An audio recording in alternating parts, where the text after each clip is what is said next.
always see what it could have been, and maybe almost was. I want to just call this garbage and move on with my life, but it's just not that simple. Long years into production, with a massive crew by web video standards, and its 8th season on the way, sorry, volume, they call them volume? The show has garnered a pretty large following and a super devout fanbase, and it's easy to see why. The show frequently threatens to suddenly become good. People saw what it promised, and believed it would deliver. The pieces are all still there, and sometimes just often enough for people to keep watching, it looks like they're going to fall into place. But they never have. But I'm here to talk about why people dislike RWBY after Volume 3, and if you're ready for that conversation, I'm here to provide it. With that being said, let's get right into the video. Fights feel flashy, fights feel cool, you have your cool moments, you have your dialogue, you have things of that nature. However, you usually lack a lot of things that made RWBY or Monty's animation feel like RWBY, aka Monty. Certain things feel like they don't have setup, feel like they have weight. Certain things don't feel fast enough. So you have the flashiness, you have the cool moments, but you don't have the thing that makes you attracted to a fight scene, which is the fluidity, the actions. When you look at a character's fighting style, especially from a certain standpoint, you can understand their personality, their intents, their actions, the weights, how they feel. You could even understand a part of their story depending on their expression on their face, what they're doing, and things of that nature. When you get current RWBY, I don't really feel that. There are certain things where you can feel the anger behind a certain attack. You can understand the weights behind a certain attack, but it doesn't have the same soul, the same passion, and the same level of intensity that Monty once had with fights in Volume 1 through 3. And this brings me into my next good thing, lack of good rhythm. Now, every fight scene, most He literally never existed. I want to be a witch. Okay, so Popeye? now we have Ben 10 Alien Force and Ben 10 Ultimate Alien. All trash. All trash. The only show of any substance is the first Ben 10, and it's just a fine show with some good animation. Do we think like it's like absolute trash, like very bad, lame? I consider them all garbage. No! I can't stand them, but that's just my opinion. No! I'm generally I'd agree. No! I'd put them in bad. Then again, I haven't. But no, I'd go lame. I would go lame. They are just lame in their execution. They have no problems except their lameness. They're basically the modernized version of those people thinking that the 80s is just there to sell toys, which they literally are. Yeah. Why did he go that fast? Yeah, you heard that painful yell he let out? That blood-curdling scream. If I was attached to that Ben, I would have hurt my feelings. I'm attached to that Ben. Yeah, this isn't the Ben I'm attached to. He's like the kid one. Yeah. When I came home from school one day and I found that they was about to grow him up, and I was like, wait, what? I don't care about that. 5, and with it came a lot of changes. Not only does it take place after a 5-year time skip where the protagonist is now a 15-year-old teenager, Alien Force also features a slightly different art style, new character designs, new alien transformations, new antagonists, new plot devices, a darker tone, and a few retcons. It's a series that I really enjoyed while I was growing up, but when I think back on it now in the context of the Ben 10 franchise as a whole, I'm starting to realize that not all of those changes were for the best.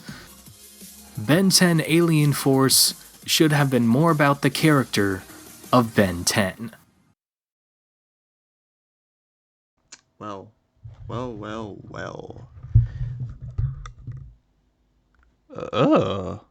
the hell? The two most Western franchises in the world. These two are the most Western shows I have ever seen in my life. The two shows I grew up with.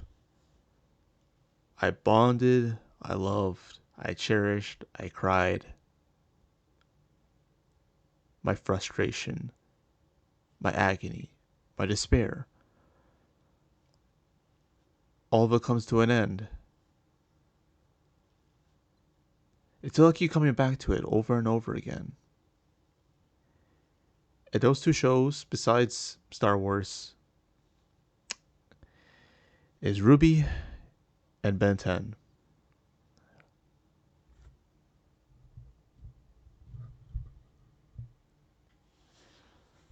So, you may be wondering, why do I bring up these two shows specifically?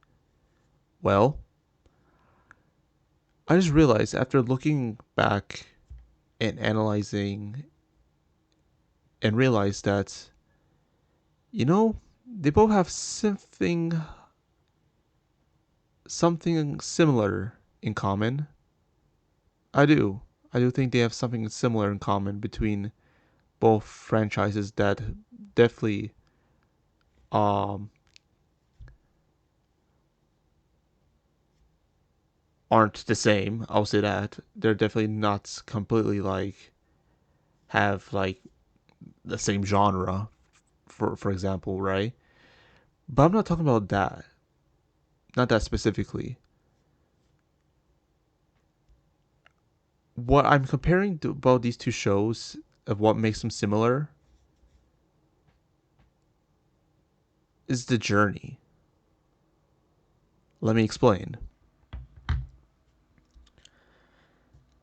Now I got your attention. Let's start with the arcs. So let's start with RWBY, for example. RWBY has started its beginning from start of volume 1, after the shorts, of course, to volume 3, where the writer, and the team moved on, passed away, all that, right? And it until finishing up with volume 3, with everything start to shift and change to a different direction and different a different engine for the animation, right? That's where the whole shift starts to be shown. Maybe it could be a good direction. Maybe it could be a bad direction. No, not a lot of people know what will go, right? So, it didn't carry on. We have volume 4. Still, same writers, mostly, right? The company, the team, the voice actors, all the same. But the direction is different. That's the biggest part. That everyone can agree. It felt shifted. It doesn't felt like volumes 1 to 3. So 4 continued to 5, and then 6, and then 7, and 8. And then we all know what happened to the company. After finishing volume 9, of course, and then the company shut down. But before they got shut down, there's a huge contrast before they shut down of the very end of 8 and 9. That when 8 ends and 9 started, right? It also changed, shifted in a way. Improved animation. The writing is more sharper. The dialogue's more personal. And it's way more focused compared to the other volumes that we have already. Volume 9 after 3 is or actually the whole series, the 9 is the most focused volume out of the whole series, to be honest with you, right? And so that's where the changes end, and we don't know when they're gonna finish up with the story or make more of it. All we know is that they're making something of making this video during this time of making this video, 2025 November 21. We don't know what that is yet,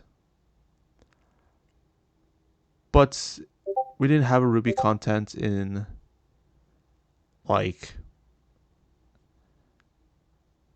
years. Yeah, like literally years after 9 came out, like 3 years ago, I'm pretty sure it was. And that was it ever since. So we didn't have any content or what we get. We didn't have nothing of RWBY since then, and it speaks volume, and that's perfectly aligns with Ben 10. How Ben 10 started. Of course, RWBY started in 2013, 12, depending how you see it. 2012, 2013. Ben 10 started from 2005. Yes. So yeah. So then on. With huge success with the of Ben 10 comes Alien Force, and of course there's a big shift, a big direction, a different direction actually, after a classic, and a lot of people don't know like how they feel about the changes from the start and even in the middle of its developments after season 2. Then we get to Ultimate Alien, where it continues, the Alien Force trend till that ends in 2000, somewhere like 2011 or 2012, and then Omniverse comes up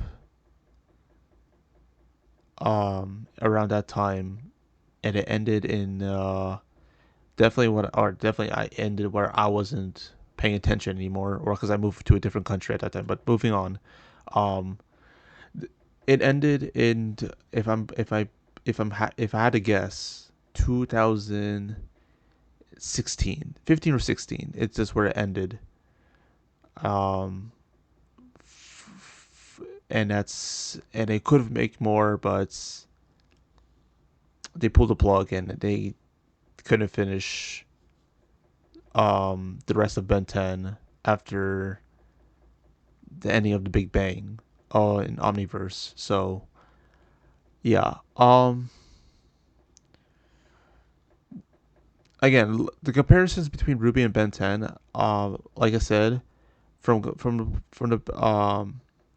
the step of the right direction of like the stepping stones of what people were, excited, like the high point of their career, of their success, of their beginnings of the start of the franchises.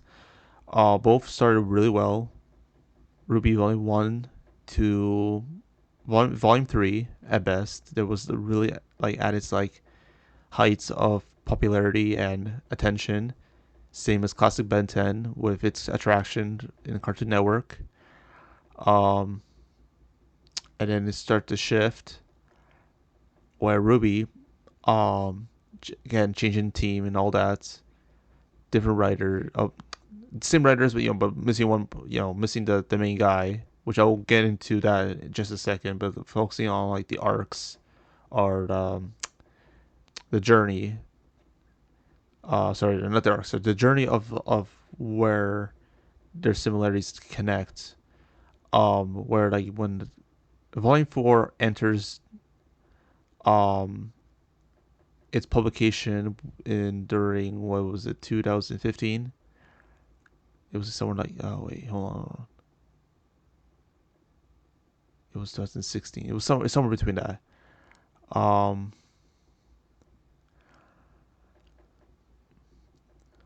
Yeah, I'm not gonna do the years anymore because I'm not gonna think all that at this point. But yeah, that Volume 4 enters the room, then it reminds me of Alien Force.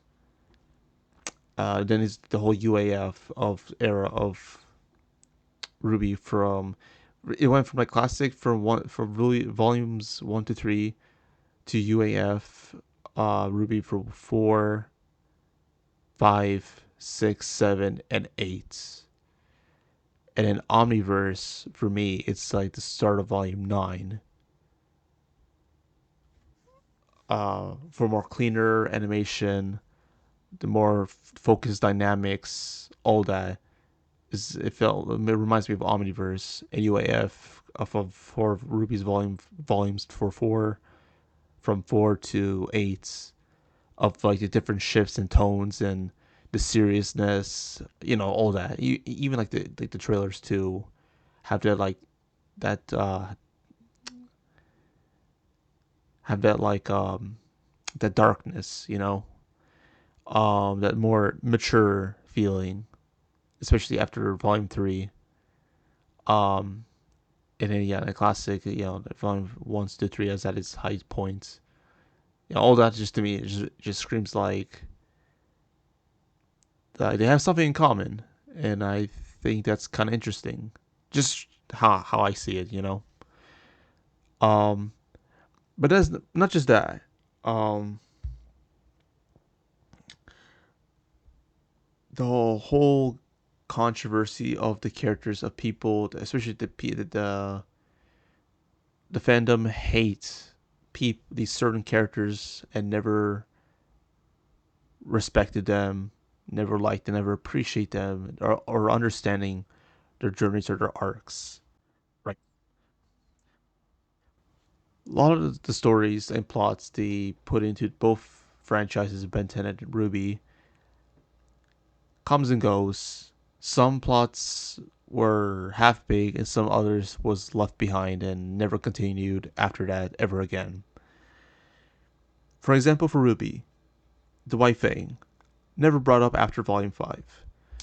What happened to them? Leftovers? What are the casualties? The aftermath? Leftover White Fang members? Like what happened to them? No response. What happened to Adam's corpse? Actually, that's not important. Forget about that one. What happened to the woman Willow? Is that her name? The chubby lady with like webs and stuff. What's her point? What's her story? What's her focus? Nothing. Raven's bandits. What's the point of them? How she built them up? Why she choose them to work with her? Why she wants to work with bandits?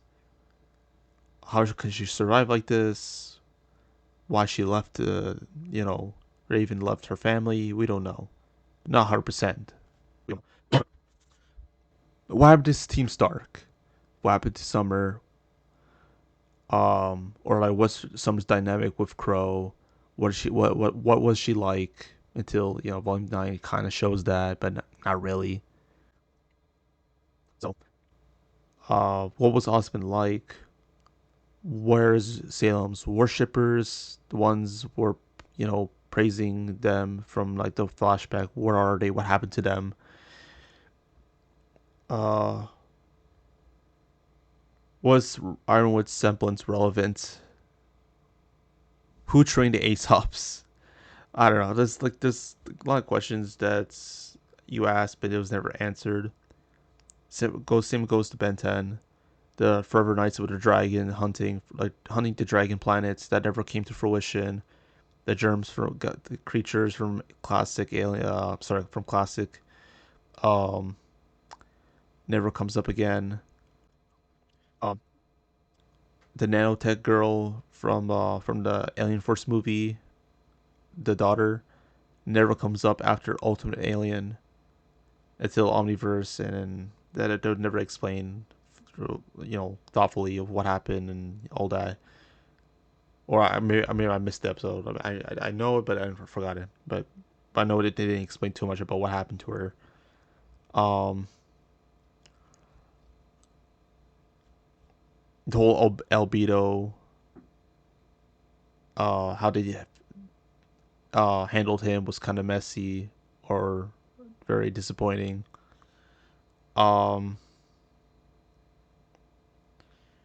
Ledger Domain expansion never explained, never focused, never grew. And there's one I'm trying to figure out. Oh, and Kevin's backstory is kind of wish-washy, flip-floppy mess. So yeah, which brings back to the main characters, Ben Tennyson and Ruby Rose, right? A lot of people do not like both of these characters. A lot of people dislike Ben, a lot of people dislike RWBY. For many reasons, people dislike Ben for how immature he is from classic and rude and annoying to the start of Alien Force. He's too boring, too perfect. To season 3, he's too egotistical and idiotic and crude. All the way to Omniverse, where he's just stupid. And it's mostly the complaints that people throw around when especially talking about Teen Ben mostly, as they can excuse a kid behavior like Kid Ben to be annoying. For Ruby Rose, right? Started off as like an excellent fighter, you know, almost perfect fighter, knows how to fight within like new to the school, studying all that, but she knows how to fight perfectly too. But has a good heart, and you know, innocent and young. To Valiant 4, where she has mostly like not a lot explored, boring. For most of it was just not very provocative, not provocative, progressive, but it's not the word I'm looking for. Not engaging enough. You know, she's boring in the background. Very mixed with morals. Not very a moralistic person, other than it wants to do good and be, you know, a hero, a hunter, make her mother proud and all that. Want to know what happened to her mother, but she wants to be a huntress, right? She wants to be the huntress, and then later down the volume, she knows kind of what happened to her mother, knows a little bit about her mother, and then while doing that, discovering about her and learning more about herself and her silver eyes, going through depression, ending herself, and then coming back to become a new her, realizing that she found her hope, she found her motivation. She wants to help people, including herself, to be better like her, not just like her mom, but to be the better her she can be. And so, and then on, that's who she is. That's what she want to be. The flaws that people always complain about Ruby Rose is that like she's not very smart. Right? That's number one. And number two, she's too preachy and not very open minded at times, or very like, you know, being a mature, or not even mature, not being like a leader she should be, rather than she just mostly like goes like talks around and not taking anything to consideration or anything seriously. She doesn't take anything that like serious to attention, but blindly believes the good in like doing what she thinks is right, but in the end it doesn't like lead to anywhere that is good, but cause more trouble and issues mostly, especially around the Atlas arc. For Ben 10,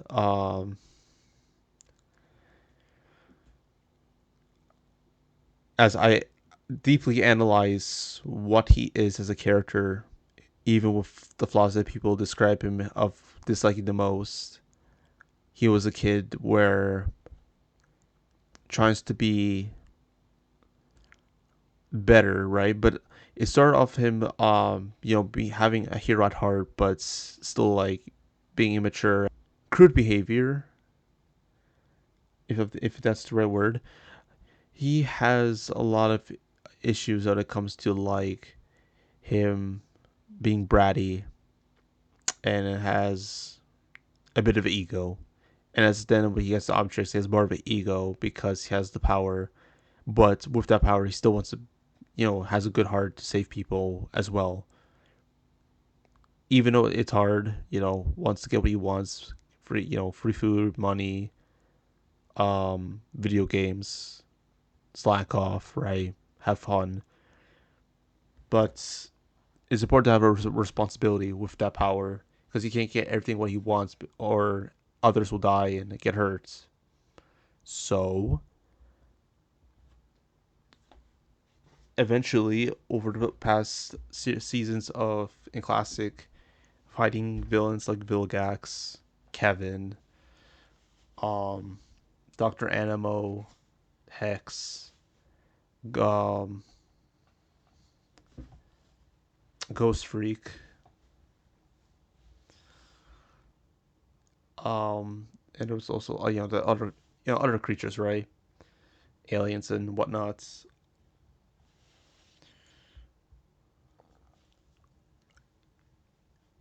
And it'll also be seen in the future that he became a responsible hero, but at what cost? Sometimes he take too much of his own time of focusing too much of taking care of other people, of other civilians, other humans, other than himself and his family. Other times he cares too much of himself and modded the Omnitrix to base his aliens on him, of him being more of him, but less of the alien forms. I'm talking about like the Ultimate Alien, where he has the alien's powers, but it's still him. So basically, like reskinning the aliens to look more like him in Omniverse. You know, protecting and saving the future and whatnots, and wanting to do good and take responsibility and all that. So, but yeah, but depending on which one we're talking about, the current Ben realizes that his Omnitrix is like when he becomes 11. When he turns 11, he becomes like an addicted to the watch, the powers he got. It's like addiction. Thanks to feedback and all that, which led to him losing him, to then actually give him the guilt to regrets ever using the Omnitrix and has to take it off thanks to Azimuth.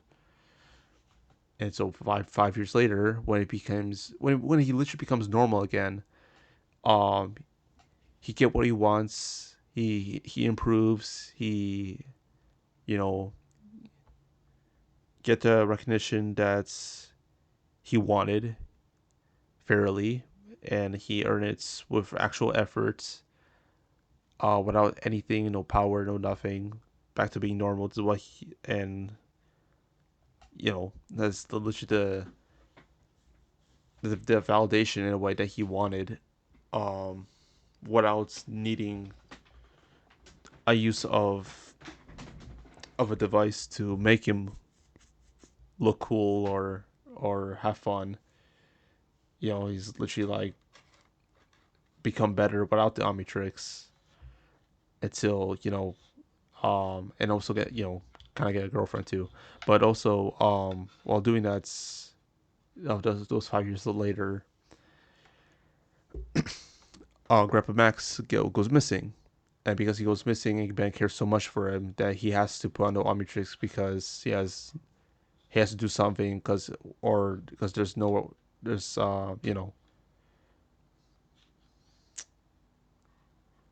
else he can do. There's nowhere he can go other than either help out the situation or do nothing and continue what he has right now. And he cares so much for him. He has no other choice other than become a hero again, and that's where all hell breaks loose. As basically, because since now, after beating well, I don't know what they're called again, the DNA aliens, but they have a species name. not the incursion. That's the frogs. Hybrid. Yeah, the hybrid invasion. After Ben defeated that with his team and friends along the way, um,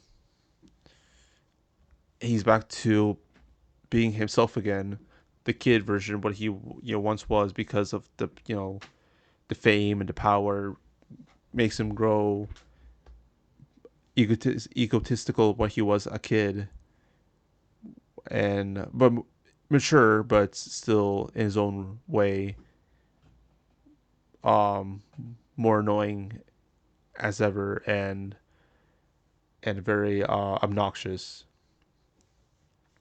But again, was still with a good heart. But it starts to get like at the same time, bored, wanting attention, wanting some type of satisfaction, wanting improvements, wants the efforts, he wants to see results by at the same time, right?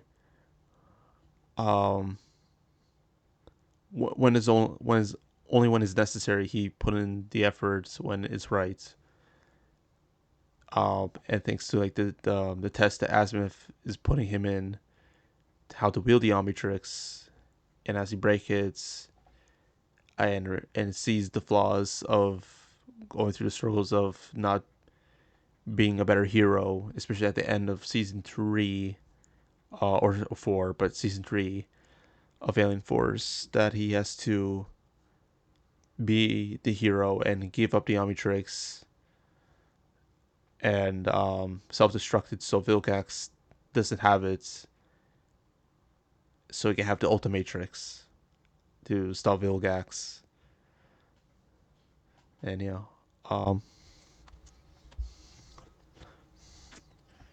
then like the whole thing about saving the hybrid of like giving him the split like DNA and all that to the races. Yeah. Sorry, I'm just like really tired. Yeah. After he did that, still continues down the road of still, you know, being a hero, but also has to do with like the public knowing his identity and what's he gonna do after people knowing who he is with the watch with different forms of aliens. Has to deal with like the crowd mobs, the attention, the risk, all that's changing. That's it has to take a lot of precautions and unnecessary. Um, but sometimes he doesn't care about the risk. He just does it when the time's right, and when people need help, he does what he can to help people out, and that's always him.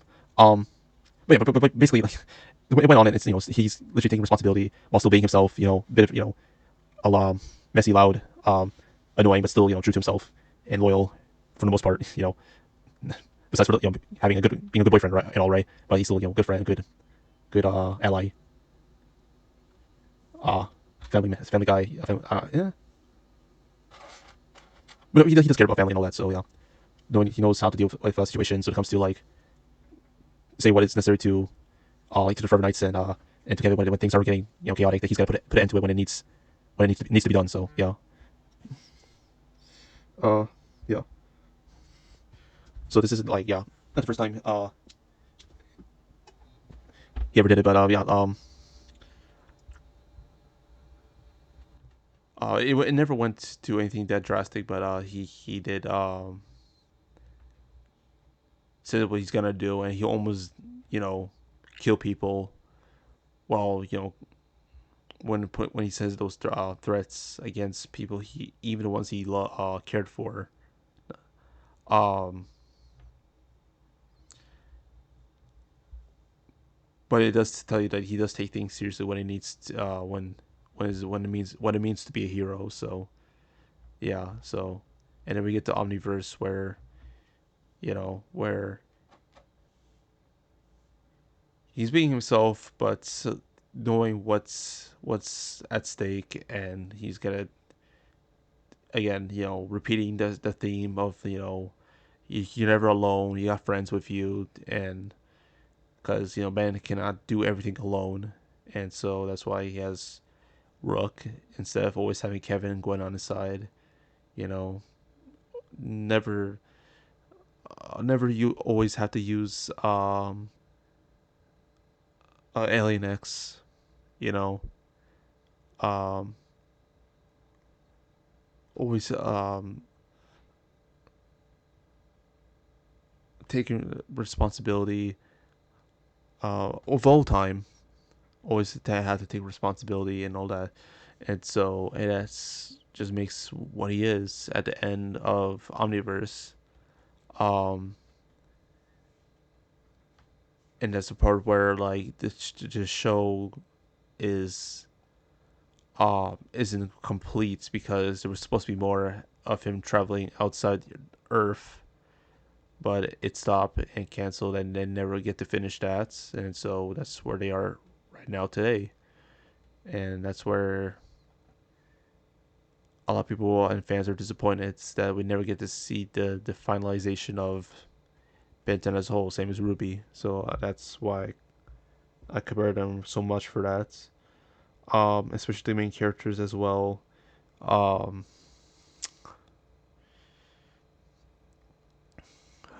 you know, characters same or similar traits with one another. Villains, have big full of potential, never came to fruition. All that jazz. Vilgax, Cinder, or like Vilgax, Salem, whatever you. I don't know. I don't know. I don't have that ready in top of my mind to be honest, but I think you can come up with similarities between the characters there for both franchises. So yeah, and also one thing I want to bring up, both the writers or the big inspiration and um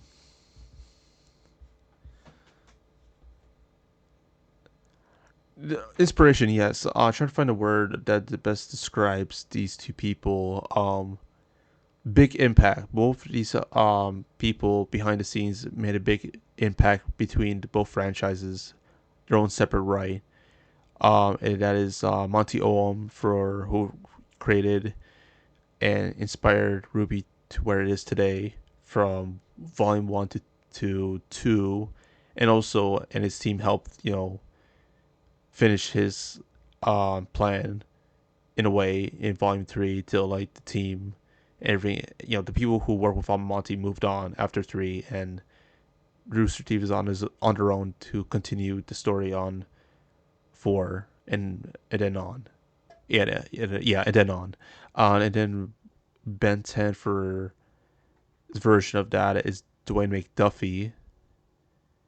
Both of them rest in peace. But Dwayne McDuffie made it effort, inspiration, and I don't know how much he. I'm not 100% sure how much he worked and play a part with the series, but I know he was a big part in um Alien Force to Ultimate Alien, and one arc in Omniverse with the malware. Is it a malware thing? It was like the malware arc that he has a bunch of scripts and ideas and concepts ready. And I'm pretty sure he before Ultimate Alien has finished, he passed away. I'm pretty sure during his production. And I'm trying to remember it was like trying to fit in the timeline where he would possibly pass away. I'm pretty sure he would have passed away in the middle of Ultimate Alien's development. But I'm not. I had to go back and really like check on that. But I know Monty Oum died before Volume 3 was published because it was so early on. I know that for sure. Because it was in the productions in Volume 1 and 2, but he didn't see what it looks like in Volume 3 because he passed away before that ever came to the public. So, I mean, like like the episode 1 even came out. So, of Volume 3. So yeah, yeah. So yeah, but, I don't know if I don't know. I might get heated for saying that, but I do think that's kind of interesting. Both these you know these people have huge impacts for separately and respectfully both franchises of their own right. Aspect, respect, in some way and of course they're not perfect, they're not amazing, or they're not the best at what they do. They have potential, and also they have like a lot of experience, and the efforts are shown from Monty's like love interest in like fighting choreography. Sorry, choreography. There you go, choreography in animation with RWBY, and that's where it came where it is today, thanks to his work and idea for RWBY in its creation, and Dwayne McDuffie's um, arcs in interpretation and craftsmanship of Ben's development and the journey he has while as a teen, and just him and his team, Max, Gwen, Kevin, and Soonrook, right? That's and also the villains. That's where it came to be, as all thanks to him. So of the you know times and memories, and help Ben grow is all thanks to him. So yeah, I gotta say that. And Monty, uh, from the ground up, from RWBY, Weiss, Blake, and Yang is all also thanks to him. So yeah, I would just say thank you, and I hope you're in a better light and better world from here for both of them. So hopefully all goes well, whatever they are. So that's definitely for sure. Yeah. And also just one more thing I want to bring up. Even the whole fandoms of like both of them have their toxic fandoms. They all have their flaws, and I was kind of one of them, to be honest. But especially when I became old now and as an adult, um, seeing it now and where I was before while watching and enjoying my favorite shows, I'll always like cherish it in my memory. There we go. That's the word. That's the phrase. God damn it. I'll cherish them in my memory for the good times and the bad times with both franchises. And I always appreciate the fandom's like effort, and I mean like not just the fan art, but like the the animations, the fan animations that I always watch, the fan fictions, the efforts. I mean like the ones that are actually like interesting, like the Ben 10 and RWBY crossover while we're talking about it. But no, like also like people's like OCs in their animation, Ben's like fights with like Alien X versus Goku always stays up in always all the time. Gets attention on YouTube. So both franchises are definitely not dying out sooner or later. Uh, Canon wise for the show going on will always gonna be like not what they expect it to be. It's never gonna be finished, but there's always gonna be like other works and projects and the developments that could be satisfying enough for the loving and cherish and continuation of the brand itself. Comics, short films, animations, feature films, spin-offs, TV shows. You know, all thanks to the fans also showing the love of why we love both these shows, and I'm one of them. So I always get to respect and appreciate that type of the people, the fandom of showing that love for the craftsmanship of both franchises, for what they started and to now where we are right now, and even in future down the line. It will never go away. It will never die off. So yeah, this is the type of video I always wanted to do. I remember I wanted to make the video like this from I'm pretty sure it was like during or after high school that I wanted to do a video. That or it was before or after I wanted to do a Telltale video, but because I was waiting for Wolf Among Us 2, to be honest, and that during the recording, I don't know when if that ever is gonna come out or not. So I will do it one day, but yeah, but here I am doing this video now of both the franchises that I grew up with of all my life in my 20s. Yeah, but here I am, 5 years later. I think it was like the idea came out like 5 years ago. So, oh yeah. Anyway, yeah. Better late than never, I guess. Um, there's anything else I want to say before I want to end it off at this high note with my very tired and draining voice I have right now because my throat is dry from talking like this, and I don't know if my mic is closer or not. I'm trying my best to not to be too quiet or too loud so my parents would just get pissed for being loud, and I didn't want to deal with that shit. But I'm pretty sure I said most what I want to say. Both franchises, and I'm comparing their similarities to of basically their behind the scenes developments and concepts and maybe not concepts the word the term for it. It's mostly their struggles of their characters, but definitely for sure of getting hate for fans not liking the direction that they're going, and again the behind the scenes of people working on it shows that like even with it if with its flaws, right? There's always be like people really passionate care for it, and maybe one day like me have ideas and concepts of making my own shows and film of what I love in my own way. Of course, plagiarism aside, of like making my own uh my own work into making my movies and shows into what I used to love growing up, and spin it my own way to spread that love of what I always loved growing up watching these shows to begin with.